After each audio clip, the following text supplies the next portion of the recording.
Ojo buffer dan cari-cari muka sama Presiden Jokowi. Doi aja santai kok. Kenapa lu yang kepanasan seperti sedang bakar sate? Tapi pengecut itu.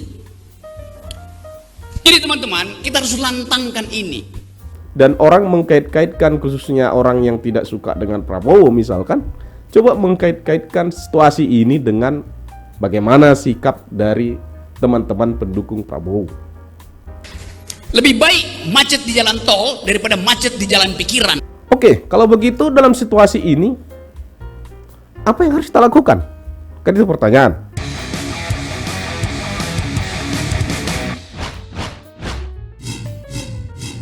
Selamat datang kembali di channel Satrio Bushido Library. Terima kasih buat teman-teman yang sudah subscribe, like, komen, dan nge-share video-video kita. Terima kasih atas supportnya. Dan channel ini menjadi media kita bersama untuk menginformasikan seputar isu-isu politik khususnya menjelang pemilu. Oke. Kali ini saya ingin menyampaikan vlog yang agak berbeda dari biasanya. Judulnya Relawan Pemulung Isu.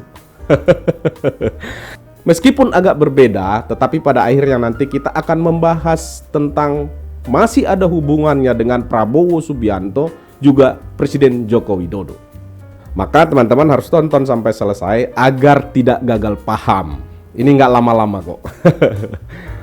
Mungkin Anda sudah tahu, dalam 2 hari terakhir ini isu terkait dengan kontroversi pernyataan Roky Gerung atau video pernyataan Roky Gerung telah menyita perhatian publik.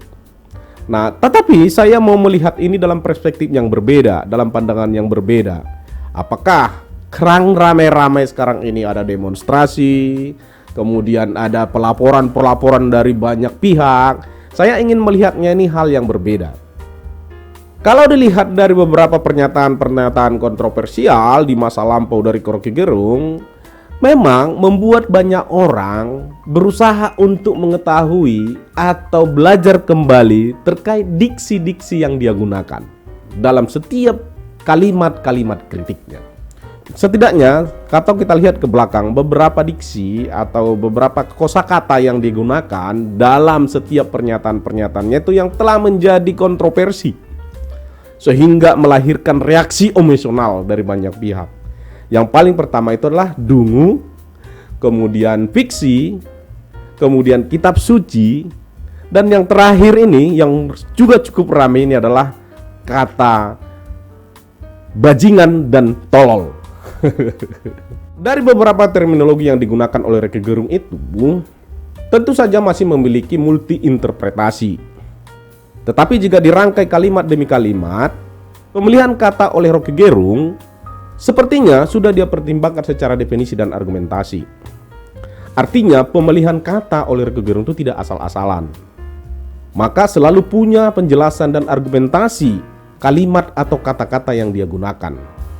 Bahkan tidak jarang Roky Gerung sampai menjelaskan argumentasinya dengan histori dari kata itu sendiri atau sejarah kata itu sendiri, seperti apa penggunaannya. Ya, walaupun banyak pihak menganggap itu hanya sebatas argumentasi, tetapi ya logika-logika yang dibangun itu menurut saya ya memang harus dilawan dengan logika juga gitu. Jadi menurut saya itu menarik ya. Jika Roky Gerung saat ini rame-rame dilaporkan oleh dan atas nama relawan Presiden Joko Widodo, dan apabila laporan itu tidak dilanjuti proses hukumnya, berarti laporan-laporan itu soal reaksioner politik saja. Bukan soal Roky Gerung ada backing atau tidak, atau bukan soal Roky Gerung itu ya kebal hukum seperti yang selama ini disampaikan atau dipersepsikan gitu ya. Nah, di sisi yang berbeda, pernyataan-pernyataan atau kosakata Roky Gerung itu ya menurut saya berkontribusi juga untuk mendorong orang bertanya kepada Mbah Google arti dari kosakata yang dia gunakan. Artinya itu ya menurut saya mendorong minat baca seseorang juga, ya kan? Setidaknya itu kontribusinya. Sehingga keingintahuan atas kosakata itu melahirkan otak yang berpikir, ya kan? Itu sih menurut saya hal positif, meningkatkan minat baca atau keinginan sehingga melahirkan otak untuk berpikir. Nah, soal apakah narasi-narasi RG selama ini berpengaruh dalam mengubah kebijakan yang lebih baik sesuai dasar dan perspektif dia dalam melihat kebijakan itu sendiri, atau penolakannya atas kebijakan seperti IKN misalkan, ya saya kira nggak ada juga pengaruh-pengaruhnya. Sebab selama ini respon dari setiap kritiknya yang ramai di permukaan selalu soal diksi, soal esensi selalu hilang, tertimbun oleh aksi-aksi atas nama relawan pemulung isu atau pasukan-pasukan polisi moralis penjaga keagungan marwah jabatan presiden. Ini sudah seperti kerajaan atau sudah seperti pemerintahan teokrasi. Yang aneh lagi, urusan ini sudah liar kemana-mana. Dan orang mengkait-kaitkan, khususnya orang yang tidak suka dengan Prabowo misalkan, coba mengkait-kaitkan situasi ini dengan bagaimana sikap dari teman-teman pendukung Prabowo. Seperti tweet skeptis dari Densi ini sebenarnya bisa kita lihat bagaimana isu RG ini coba dikapitalisasi untuk mendorong semacam rasa tidak suka atau rasa tidak senang.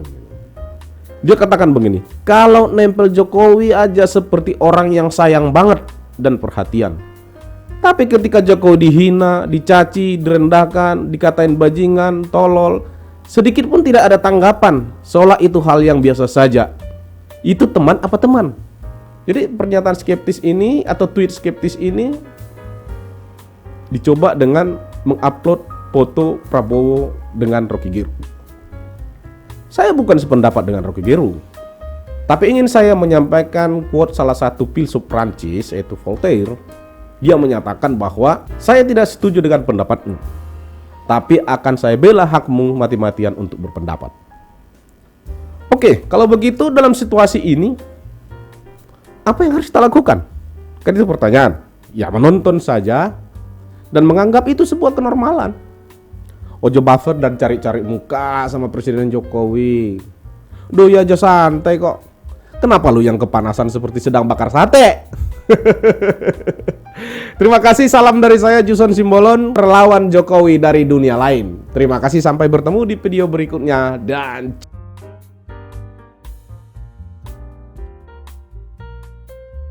dalam analisa kita, dalam pembacaan sitnas kita dan pembacaan situasi saat ini, ya karena kita punya basic aktivisme, jadi kita punya semacam semacam pemetaan sendiri atau analisa sendiri terhadap situasi politik hari ini dan kondisi-kondisi partai-partai politik gitu. Nah, makanya di awal-awal memang kita berbicara tentang Ganjar Pranowo sebagai suksesor atau sebagai penerus dari Jokowi, ya. Ternyata